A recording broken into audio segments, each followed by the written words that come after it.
मोहम्मद आबिद हूँ। आप दिल्ली मैदान देख रहे हैं। मौजूद हूँ पेशावर के दिल इस नगरी बाज़ार में। रमज़ान मुबारक में चटपटी खुराक न हो तो अफ्तार दस्तरखान का मज़ा नहीं आता। मुख्तलिफ मसालों से तैयार करदा चटपटा और सिरके वाला पेशावरी की तलुपेरा जो है वो शहरियों के लिए मरगूब ग़िज़ा है।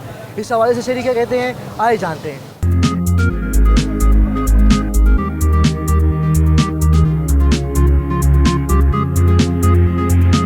कुछ खरीदने के लिए, क्योंकि अफ्तारी का टाइम भी हो रहा है, तो इसके साथ मैं रोज़ाना कचालू पेड़ा लेकर जाती हूँ। और जब तक यानी औरतों को तो कचालू पेड़ा बहुत ही पसंद होता है, क्योंकि चटपटी चीज़ है, एक मज़ेदार चीज़ होती है।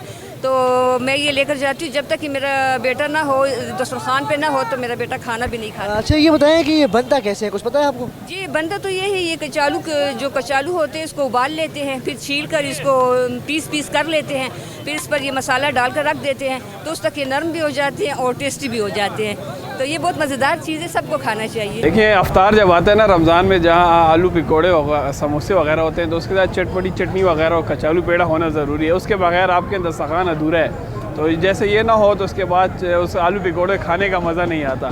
तो इस वजह से इसके बगैर अफ्तार हमारे 30 दिन गुजरते भी नहीं है। तो ये लाजमी ग़िज़ा है जो हम अफ्तार में लाजमी लेके जाते हैं। इसकी ख़ुसूसियत ये है कि जो मसाले और जो सिरका वगैरह का टच देता है, उससे इसका टेस्ट और ही दोबाला हो जाता है। ये बताएं कि इसमें जो है कितने मसाले ऐड किए जाते हैं और ये बनता कैसे?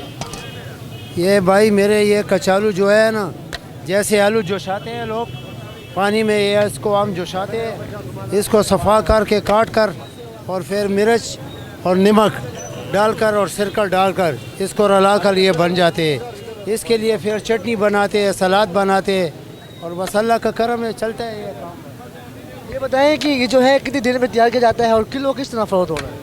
यार हमारे ये किलो का हिसाब नहीं है, हम तो बोरी लाते हैं और बोरियों के हिसाब पर बनाते हैं। बोरी में 2 मन होते हैं, 18 दड़ी होते हैं, 19 दड़ी होती है, ये हमारा हिसाब होता है। नाज़रीन, जैसे कि अब इनकी बात सुनी, क्योंकि रश काफ़ी ज़्यादा है और ये भी जो है वो काफ़ी बिजी है अपने काम में।